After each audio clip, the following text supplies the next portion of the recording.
কে বলেন না যে আল্লাহ পাক কোথায় আছে। তো এখন আপনি প্রশ্ন করলেন যে আল্লাহ রাব্বুল আলামিন কোথায় আছে, কেউ বলছে আরশের উপরে আছে। তো আল্লাহ পাকের ক্ষেত্রে এমন দিক সাব্যস্ত করা যাবে না, উপরে নিচে ডানে বামে, এভাবে না।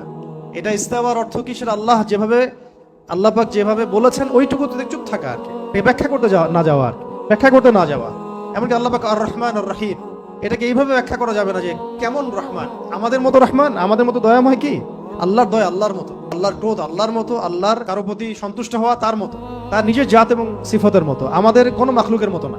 আবার আল্লাহ পাকের দিকে কোনো দিকও সাব্যস্ত করা যাবে না যে আল্লাহ উপরের দিকে, নিচের দিকে, ডানের দিকে, বামের দিকে। এইগুলো মানে খুব সূক্ষ্ম বিষয় আকীদার, এবং এই আকীদার এই বিষয়গুলো সমাজের মধ্যে অনলাইনের মাধ্যমে এত ফিতনা সৃষ্টি হয়ে গেছে, যেগুলো আসলে অনেক সময় জেনারেল ভাইরা এর মধ্যে ডুবে যাচ্ছে না।